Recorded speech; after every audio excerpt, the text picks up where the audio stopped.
대부분의 개신교회에서는 새로운 사람이 나오면은 두 가지를 가르쳐 줍니다.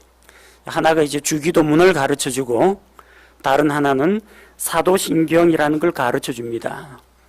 사도신경은 기독교인들이 믿는 중요한 교리들에 대한 그 믿음의 고백 선언문입니다.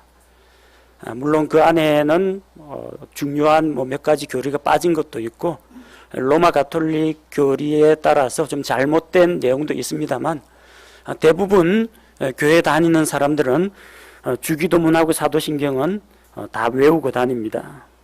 저 역시 처음에 장로교회를 다녔기 때문에 주기도문, 사도신경을 다 외웠습니다. 성경 구절은 다 못 외워도 예배 시간마다 외워야 되는 사도신경하고 주기도문은 꼭 외웠습니다. 근데 그 사도신경, 그 신앙 고백에 대한 진술 가운데 보면은 본디오 빌라도에게 고난을 받으사 십자가에 못 박혀 죽으시고 이런 대목이 있습니다. 처음 교회에 나왔을 때 아주 궁금했습니다. 아니 도대체 본디오 빌라도가 누구야? 그 사람은 왜 예수님을 죽여가지고 벌써 수백 년 수천 년 동안 사람들 입방아에 오르내리면서 본디오 빌라도에게 고난을 받으사 본디오 빌라도 마치 예수님을 죽인 그 원수처럼 수많은 기독교인들에게 이렇게 욕을 먹고 있을까? 그렇게 좀 의문을 가졌습니다. 도대체 그가 누구길래 매주 주일만 되면 수많은 기독교인들 입에 오르내리고 또 예수님의 죽음과 관련된 성경 공부를 할 때마다 빠지지 않고 나오는 게 빌라도의 재판 이야기입니다. 빌라도라는 사람이 도대체 누구일까? 한 번쯤 여러분이 의문을 가져보셨을 겁니다. 성경 기록에 나오는 이 본디오 빌라도는 예수님 당시에 유대와 사마리아 지방을 통치하던 사람입니다. 로마가 이스라엘을 지배했는데 그 이스라엘을 지배하면서 총독을 파견했습니다. 그 로마 총독들 가운데에서 유일하게 예수님을 직접 만나본 사람입니다. 그리고 예수님을 재판해서 십자가에 못 박혀 죽도록 한 그 장본인이 빌라도입니다. 오늘은 우리가 성경 기록을 통해서 본디오 빌라도의 재판 과정을 살펴보면서 우리가 일상생활에서 부딪히는 선택과 결정의 문제에 있어서 어떠한 선택을 하고 어떤 결정을 내릴 것인지 말씀을 통해서 교훈을 받고자 합니다. 빌라도라는 이 사람이 누군지 먼저 살펴보도록 하겠습니다. 앞서 소개한 것처럼 로마 제국에서 이스라엘을 식민지 통치하기 위해서 유대 지방에 파송한 로마의 총독입니다.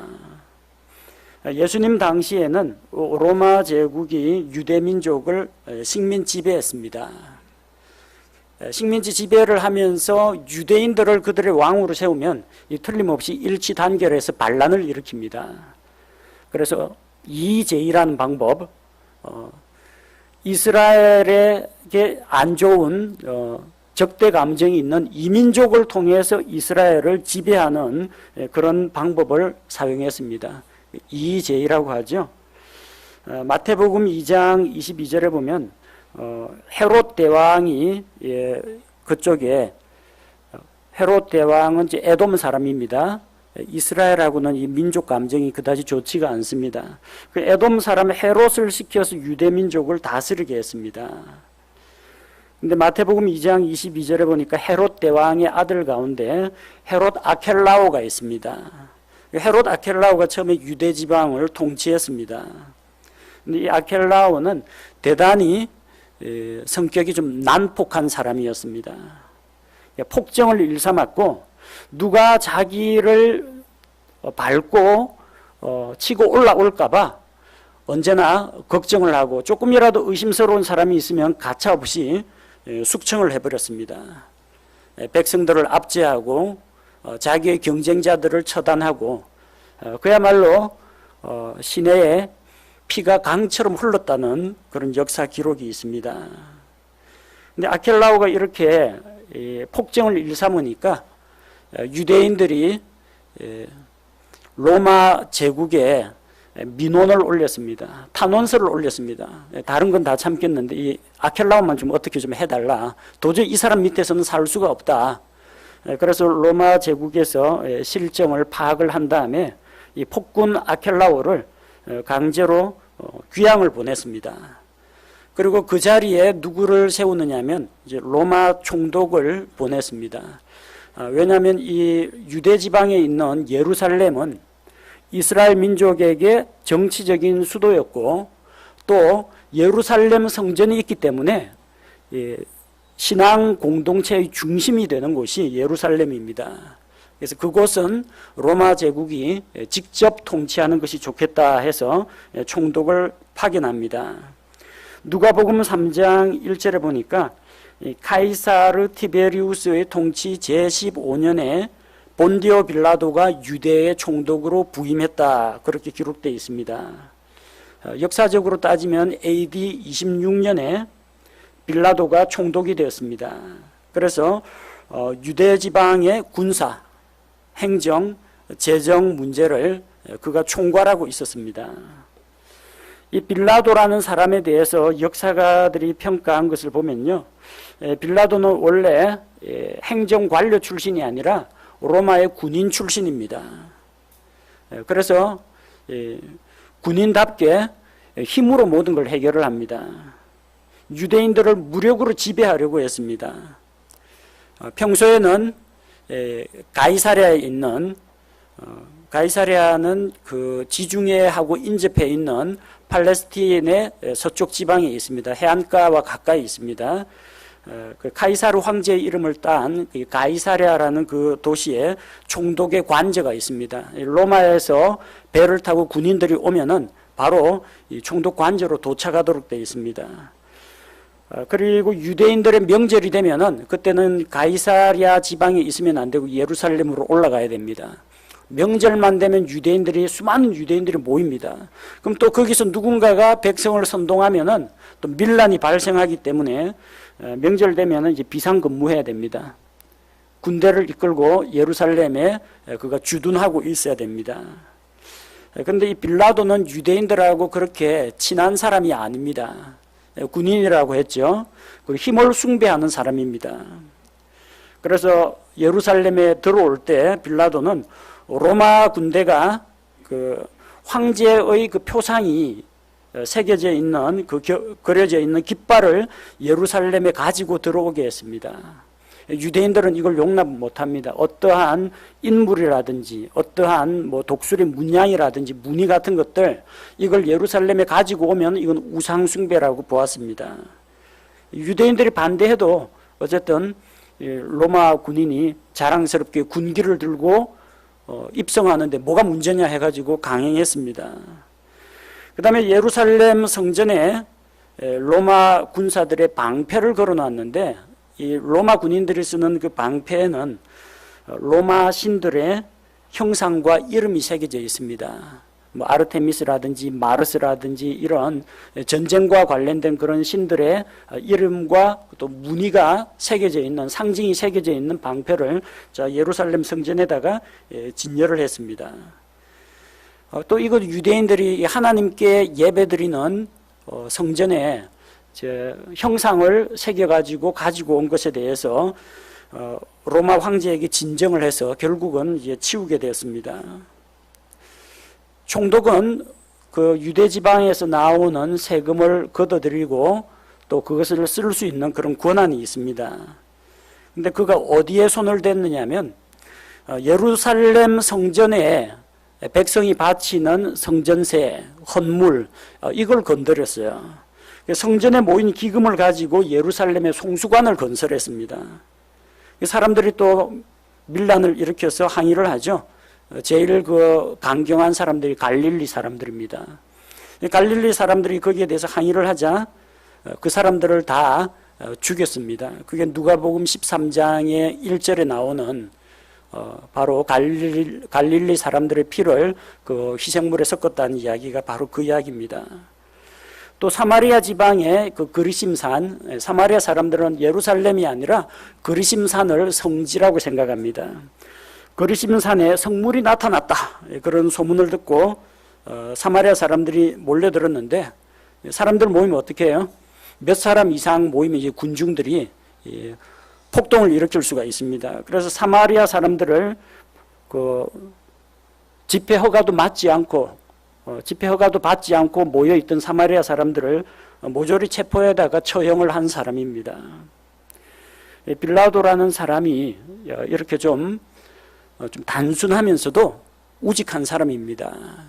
군사적인 힘을 믿고 힘으로 누르고 통치하는 그런 사람입니다. 그런데 이 빌라도에게 한 가지 이제 고민거리가 생겼습니다. 유대인들이 예수님을 빌라도의 법정에 고발을 해서 재판석에 데리고 온 겁니다. 당시 유대인들은 로마의 식민 지배를 받았지만 상당한 부분 자유를 누렸습니다. 로마가 넓은 식민지를 지배하면서도 문제가 일어나지 않았던 이유가 뭐냐면요, 그들에게 그들의 신앙, 그들의 문화, 그들의 관습, 그들의 전통 건드리지 않고 다 보장을 해주었습니다. 대신에 로마에 반역하는 것은 안 된다. 그리고 로마의 권위에 복종한다는 표시로 세금을 내라. 세금 잘 내고 밀란만 안 일으키면은 특별하게 군사들을 가지고 다른 이민족들을 괴롭히지를 않았다는 겁니다. 그래서 유대인 사회에서 뭔가 문제가 일어나면 유대인들 자치 정부는 없습니다만 산헤드린 공회에서 모든 걸 결정했습니다. 정치적인 문제, 종교적인 문제, 그리고 간단한 사건들은 산헤드린 공회, 70인 공회에서 모든 걸 결정을 했습니다. 오늘날로 치면은 그 입법부와 행정부, 사법부가 결합된 그런 형태라고 보시면 됩니다. 우두머리는 이제 대제사장이 공회의 우두머리가 되고요. 거기에 서기관들, 바리새인들, 그리고 사두개인들, 이런 사람들이 모여서 지도층들이 모여서 이제 회의를 열고 의사결정을 내렸습니다. 다만 이제 꼬박꼬박 로마에 세금을 내야 됐고, 유대인들 자체 군대를 보유할 수가 없었고, 또 한 가지 사형 집행권이 없었다는 겁니다. 사람을 죽이는 일은 반드시 로마 총독의 승인을 받아야만 됐습니다. 만약에 사형 집행권까지 줘버리면 어떤 문제가 생겨요? 유대인들이 로마 군인 잡아다가 자기들 법에 따라서 즉결 처분을 해버릴 수도 있습니다. 그래서 사형에 해당하는 죄 말고는 전부 다 산헤드린 공회에서 해결하도록 했습니다. 자, 그런데 유대인들이 자기들 손으로 해결할 수 없는 문제를 가지고 왔어요. 예수라는 사람을 데리고 와서 그를 사형에 처해달라고 소송을 제기한 겁니다. 빌라도는 이 재판을 공정하게 처리하려고 했습니다. 총독으로서 그는 거기에서 인사, 행정, 사법, 재정 이걸 장악하고 있었기 때문에 로마 법에 따라서 예수님을 재판해야만 했습니다. 근데 그는 원칙주의자입니다. 예수님이 누군가 물어보니까 갈릴리 나사렛 사람이라고 합니다. 갈릴리 지방이면은 나는 유대와 사마리아의 총독이고 갈릴리 지방에는 사분영주 헤롯이 있지 않느냐. 헤롯 관할이구나. 내가 이 사람을 재판하면 월권이 되겠다. 그래서 헤롯에게 보냅니다. 누가복음 23장 7절에 보니까 그분이 헤롯의 관할에 속한 줄을 알고 곧 헤롯에게 그분을 보내었는데 그때 그도 예루살렘에 있더라.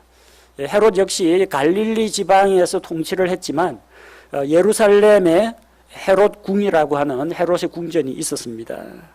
마침 헤롯이 예루살렘에 와 있었기 때문에 예수님을 헤롯에게로 보냈습니다. 평상시에는 두 사람이 앙숙입니다. 서로 나누어진 영역을 통치하고 있긴 한데 서로 간에 이제 경쟁 관계에 있었는데 빌라도가 선심 쓰듯이 자기 관할 아니라고 갈릴리 출신이니까 당신이 알아서 하시라고 헤롯 왕에게 보내주니까 헤롯이 아주 좋아합니다. 그리고 재판을 진행하면서 여러 사람들의 진술을 들어봅니다. 예수님을 고소하는 자들, 그들의 말을 들어보고 또 통치자 헤롯의 의견도 한번 들어보고 예수님을 신문해서 예수님의 이야기도 들어봅니다. 그리고 모여있는 군중들, 유대인들의 말도 들어봅니다.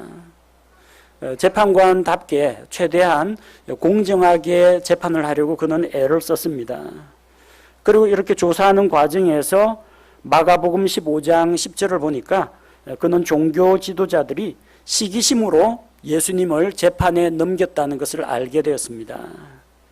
그리고 신문과 조사 과정에서 빌라도는 예수님에게는 아무 죄가 없다는 것을 발견했습니다.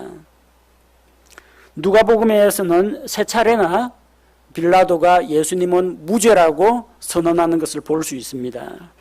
누가복음 23장 4절에 이에 빌라도가 수제사장들과 사람들에게 이르되 나는 빌라도는 이 사람에게서 예수님에게서 아무 잘못도 찾지 못하노라 하며 아무 죄가 없다, 아무 잘못도 없다. 무죄 석방해야죠. 근데 백성들이 예수를 십자가에 못 박고 바라바를 석방하라 이거 자꾸 시위를 벌리니까 또 다시 한번 이야기합니다. 누가복음 23장 14절에 내가 너희 앞에서 그를 조사하였으되 내가 이 사람에게서 아무 잘못도 찾지 못하였고 내가 헤롯에게 보냈는데 그 역시 전혀 찾지 못하였다. 보라 그는 죽을 일을 행하지 않았다고 합니다. 백성들이 또 이 수제사장들과 바리새인들의 선동을 받은 백성들이 또 예수를 십자가에 못 박으라고 또 시위를 합니다. 누가복음 23장 22절에 그가 그들에게 세 번째 이르되 도대체 그가 무슨 악한 일을 하였느냐 나는 그에게서 죽일 이유를 찾지 못하였나니 그러므로 그를 징계하고 가게 하리라. 예수님에게서 죽일 만한 이유를 찾지 못했다고 했습니다. 그는 엄격하게 신문하고 조사하는 과정을 통해서 예수님은 죄가 없다는 사실을 발견했습니다. 현명한 재판관이죠. 유대인들의 말만 듣고 예수님에게 함부로 판결을 하지 않았습니다. 예수님은 무죄라고 세 번이나 이야기했습니다. 나중에 그의 그런 결심은 바뀌게 됩니다. 여론의 압력 때문에 밀리게 됩니다. 자, 빌라도는 아내가 조언해주는 말에 귀를 기울이지 않았습니다.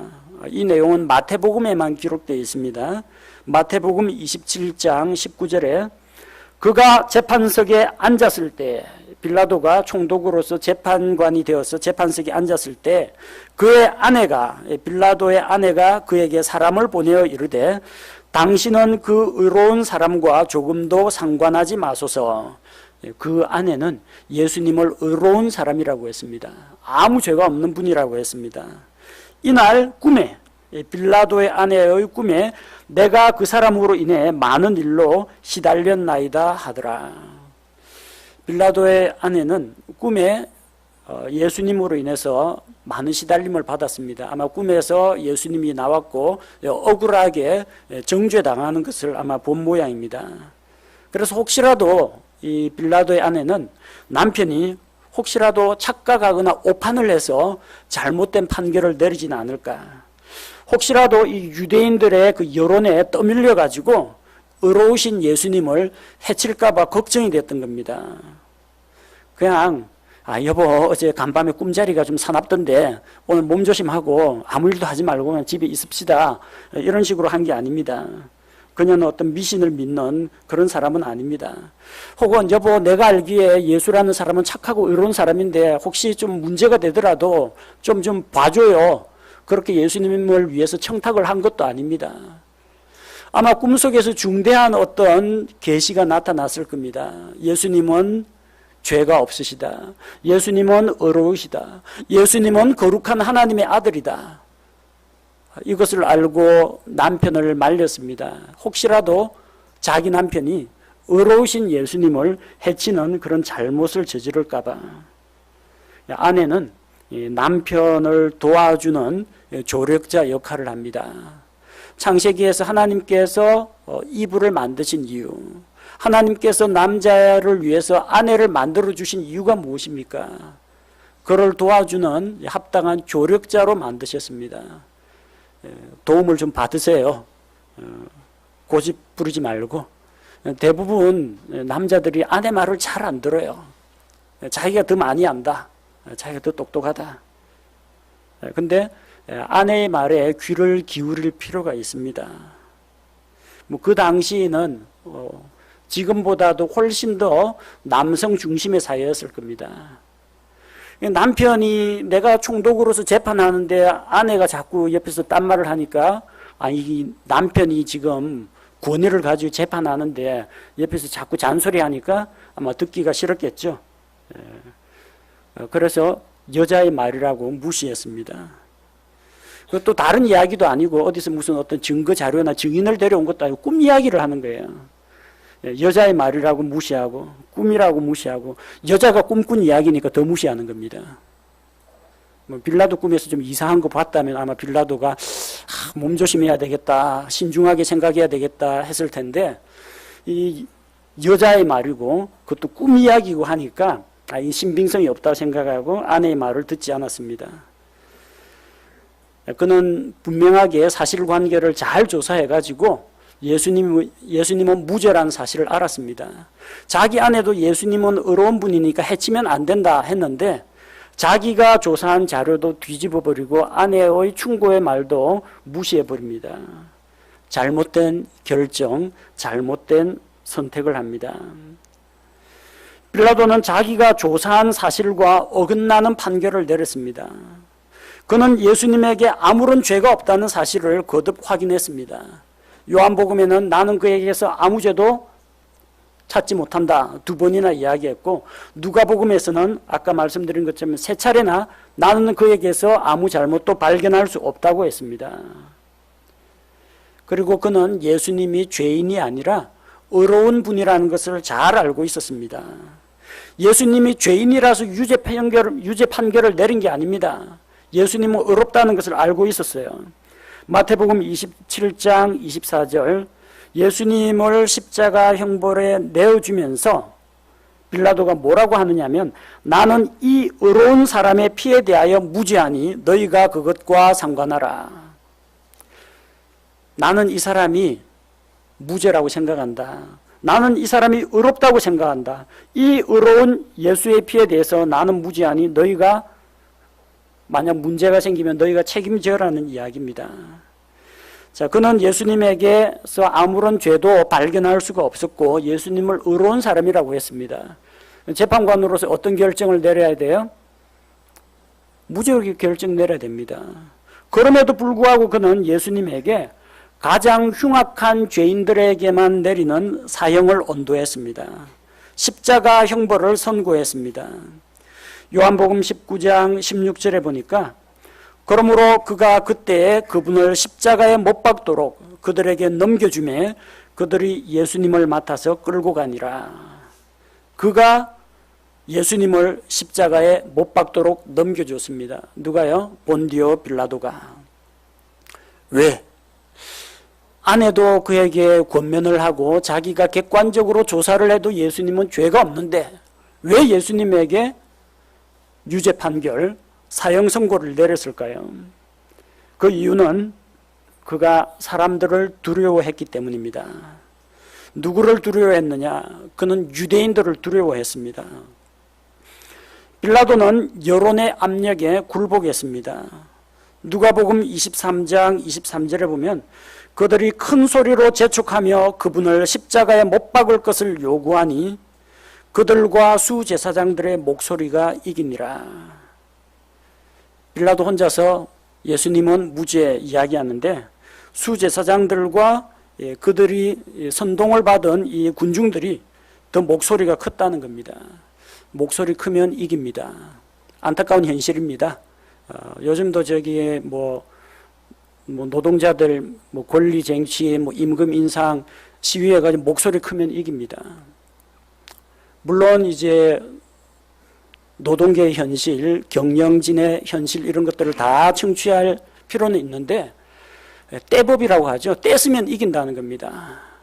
뭐 구청이나 시청 뭐 이런데 뭐 가가지고 선거철 다가왔다 한번 두고 보자 해가지고 협박하면서 떼거리를 몰려가가지고 시위하면은 어떡합니까? 정치인들 굴복할 수밖에 없습니다. 원리 원칙을 따라야 되는데 백성의 목소리는 여론을 청취하도록 항상 열어두고 원리 원칙을 따라야 하는데 이 떼쓰는 사람에 의해 가지고 정치라든지 경제라든지 외교라든지 이게 좌우되면은 곤란하다는 이야기입니다. 바로 빌라도가 거기에 당했어요. 떼법에 당했습니다. 다 일제 유대인들이 십자가에 못 박아라 십자가에 못 박으라는데 혼자서 나는 반대하면은 잘못하면 돌 맞아 죽습니다. 거기에 굴복했습니다. 여론의 압력에 굴복했습니다. 재판관은 무엇을 따라? 법과 재판관의 양심을 따라 판결을 해야 됩니다. 근데 엉뚱한 게 개입했어요. 여론, 떼쓰는 사람들. 그는 엄정한 법 집행을 하지 못했습니다. 그는 유대인들의 비율을 맞췄습니다. 마가복음 15장 15절을 보니까 이에 빌라도가 그 사람들에게 만족을 주려고 바라바는 그들에게 놓아주고 예수님은 채찍질하고 십자가에 못 박게 넘겨주니라. 예수님은 죄가 없으시다, 무죄라는 것을 알고 있으면서도 누구를 위해서요? 유대인들에게 만족을 주려고. 재판은 양쪽이 모두 다 승복하고 만족할 수 있도록 재판을 해야 됩니다. 원리 원칙에 따라서 사실과 증거에 입각해서 법 적용을 바르게 해서 재판을 해야 됩니다. 그는 누구를 위해 재판을 했느냐? 정의를 위해서, 로마법의 실현을 위해서 재판한 게 아닙니다. 유대인들에게 만족을 주려고, 유대인들 비위 맞추려고 했다는 겁니다. 빌라도는 사람들을 두려워했습니다. 왜?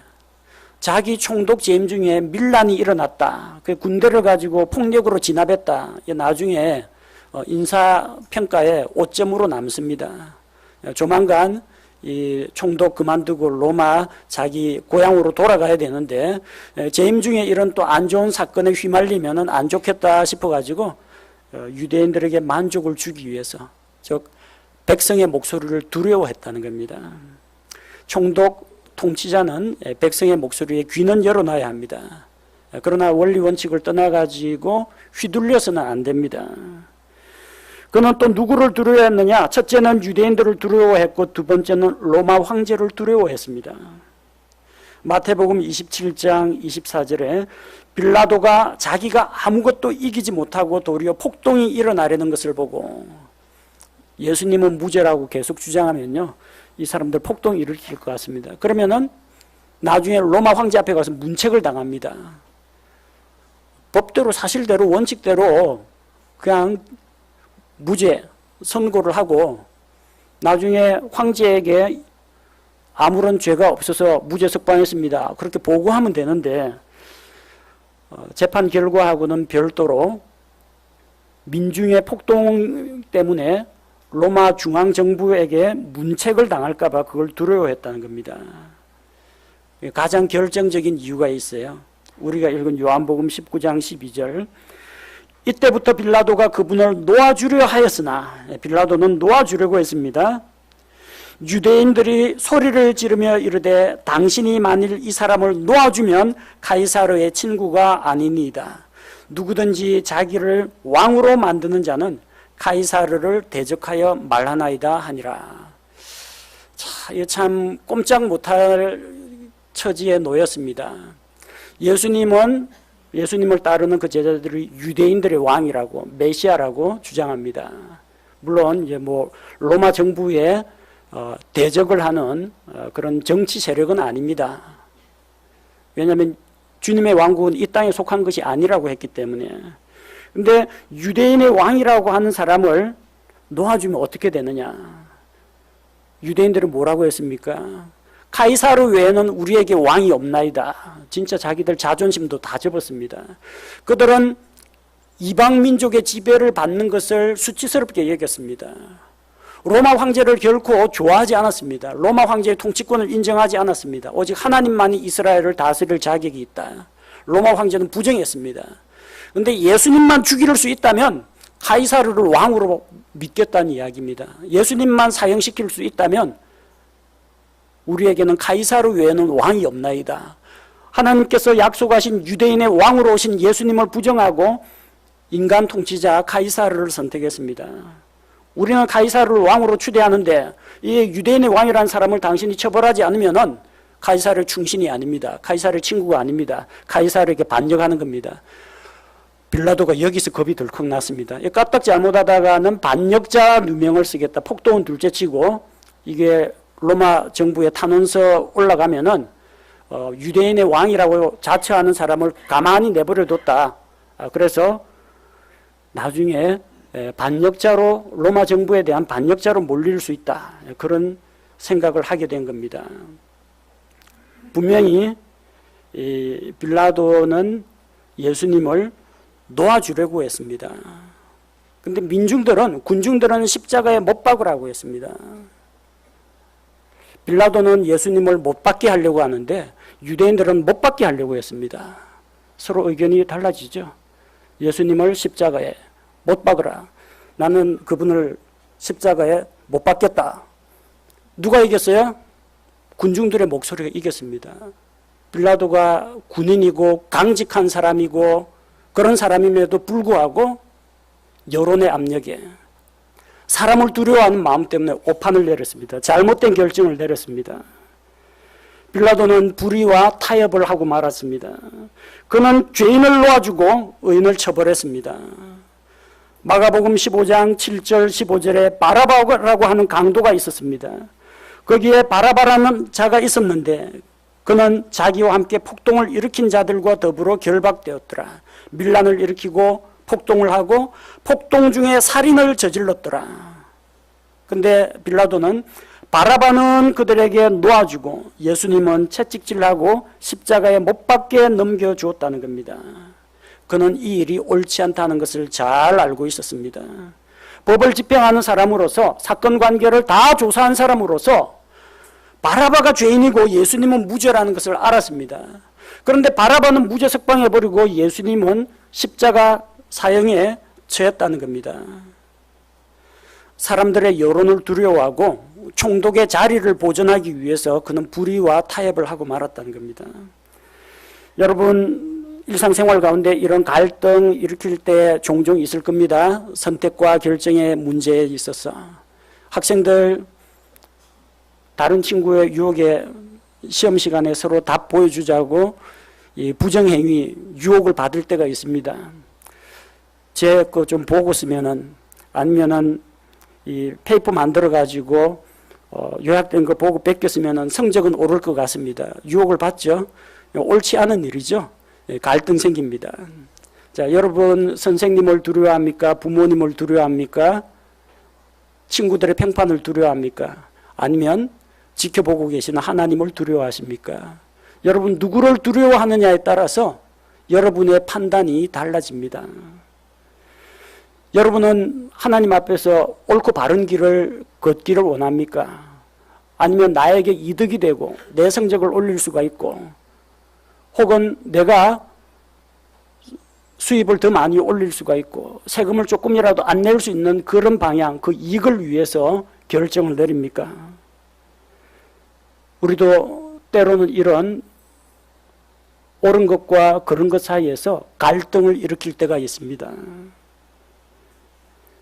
어른은 어른대로, 학생들은 학생들대로, 꼬마 아이들은 꼬마 아이들 나름대로 솔직히 이야기할까? 거짓말로 위기를 넘길까? 세금을 성실신고할까? 아니면은 편법으로 세금을 탈세를 할까? 착하고 바르게 살 것인가? 아니면 편하고 득이 되는 방향으로 살 것인가? 우리는 수많은 선택의 기로에서 결정을 내려야 됩니다. 빌라도는 자기 자리를 보존하고 육신의 안위를 도모하기 위해서 불의와 타협했습니다. 그러고 나서 자기 책임을 회피합니다. 마태복음 27장 24절에 물을 가져다가 무리 앞에서 손을 씻으며 이르되 나는 이 의로운 사람의, 의롭다고 했잖아요. 의로운 사람의 피에 대하여 무죄하니 너희가 그것과 상관하라 하며 자기는 무죄라는 거예요. 왜? 민중이, 군중이 항의하고 시위하고 때를 써가지고 예수님을 부득이하게 넘겨주었는데 나는 여론의 등살에 밀린 가련한 사람이고 나는 무죄라는 겁니다. 예수님이 죄 없으신 분이 십자가 사형을 당하는데 이 어려운 사람의 피에 대해서 나는 무죄라는 겁니다. 빌라도는 자기 재판의 결과에 대해 책임을 지지 않겠다는 이야기입니다. 재판이 잘 되었거나 못 되었거나 현명한 판단을 내렸거나 착오가 있었거나 그 모든 결과는 판결을 내린 재판장의 책임으로 귀속됩니다. 그러나 빌라도는 자기가 내린 결정에 대해서 책임은 안 지겠다는 이야기입니다. 자기가 내린 결정은 유대인들 때문이라며 그들에게 책임을 전가했습니다. 나는 이 어려운 사람의 피에 대해서 무죄하니까 앞으로 만약에 예수님을 십자가에 못 박아 죽인 죄 때문에 뭔가 일을 당한다면 너희가 담당하라 떠넘겼습니다. 유대인들 보는 앞에서 나는 결백하다 하고 물을 가져다가 대야에서 손을 씻었습니다. 하지만 의로우신 예수님을 정죄하여 죽인 죄는 물로 손을 씻는다고 없어지지 않습니다. 자기가 저지른 죄에 대해서 자기가 내린 부당한 판결에 대해서 남 탓을 한다고 해서 책임이 면제되는 것은 아닙니다. 결국 자기 죄값은 자기가 받게 되어 있습니다. 빌라도는 지난 2000년 동안 예수님을 부당하게 정죄하여 죽인 자로 사람들 입에 오르내리고 있습니다. 그리고 의로우신 하나님의 아들을 정죄하여 죽인 그 죄에 대해서 그는 심판과 형벌을 받게 될 것입니다. 빌라도의 선택, 빌라도의 잘못된 결정을 보면서 여러분 생각하는 바가 없습니까? 무엇보다도 우리는 진리를 따라서 바르게 판단해야 합니다. 올바른 판단, 이성적인 결정, 합리적인 사고를 할 줄 알아야 됩니다. 요한복음 7장 24절에서 예수님께서 자기를 고소하는 자들에게 말씀하십니다. 겉모양으로 판단하지 말고 의로운 판단으로 판단하라 하시니라. 사람을 외모로 판단하지 마십시오. 주변 환경에 의해서 여론의 등살에 떠밀려서 판단하지 마십시오. 주변에 있는 자기 친구, 자기 동료 눈치 보고 결정 내리지 마십시오. 옳으면 그냥 옳은 거고 잘못된 건 잘못된 거니까 안 하면 됩니다. 우리의 판단 기준은 성경 말씀이 되어야 합니다. 성경의 원리대로 판단해야 합니다. 두 번째는 사람을 두려워하지 마십시오. 잠언 29장 25절에 사람을 두려워하면 올무에 걸리려니와 누구든지 주를 신뢰하는 자는 안전하리라. 올바른 결정을 내려야 되는데 내가 이런 결정을 내리면 주변에서 나에 대해서 또 안 좋게 생각하는 사람들이 있을 테고 또 누가 나를 원수로 여기지 않을까. 여러분 그런 거 걱정하지 마십시오. 사람의 행위가 주를 기쁘시게 하면 그 사람의 원수라도 그로 더불어 화목하게 만들어 주신다고 했습니다. 사람을 두려워하다가 자기도 모르게 함정에 빠집니다. 올무에 걸립니다. 하지만 주님을 신뢰하고 주님의 길을 따르는 자에게는 언제나 하나님께서 안전을 약속하셨습니다. 세 번째, 많은 사람들이 걸려 넘어지는 문제입니다. 이거저거 알아보고 조사해보고 해가지고 사실관계는 명확하게 잘 파악했습니다. 판단은 바르게 내렸습니다. 이게 옳고 이건 잘못됐다. 그런데 용기가 없어요. 판단은 옳게 내렸는데 용기가 없어서 실행을 못하는 경우가 있습니다. 여러분 옳다고 믿는 그 믿음대로 행하십시오. 로마서 14장 22절에 내게 믿음이 있느냐 그것을 하나님 앞에서 너 자신을 위해 가지고 있으라. 자기가 허용하는 그것으로 인해 자기를 정죄하지 아니하는 자는 행복하도다. 자기가 하나님의 말씀에 따라서 올바른 신앙 양심에 따라서 올바른 법과 질서에 따라서 바른 판단을 내렸으면 손해보는 일이 있더라도 친구한테 따돌림 당하는 일이 있더라도 또 이것 때문에 나중에 내가 어떤 경제적인 부담을 지게 된다 할지라도 그냥 밀고 나가십시오. 자기가 옳다고 믿고 하나님 앞에서 옳다고 믿는 그대로 행하시기 바랍니다. 여러분 시험 문제를 놓고 학생들이 고민을 합니다. 1, 2, 3, 4 가운데 내가 보니까 답이 1번이에요. 답이 1번. 1번 쓰면 돼요. 근데 보니까 옆에 기웃기웃 보니까 다 2번, 3번을 쓰고 있어요. 마음이 흔들려요. 내가 잘못된 거 아닌가. 뭐예요? 여론의 동향, 여론 눈치 보는 겁니다. 다른 사람이 99명이 전부 다 4번이 답이다 하더라도 답이 1번이면 1번 쓴 사람이 맞습니다. 나중에 그러죠. 이거 내 알았는데 괜히 이거 고쳐서 가지고 그래. 왜 고쳤습니까? 정답이면 정답 그대로 써야지. 시험에서 정답이 무엇인지는 파악했는데 답안지에는 정답이 아닌 거 엉뚱한 거 적으면요. 틀립니다. 하나님 앞에서도 마찬가지입니다.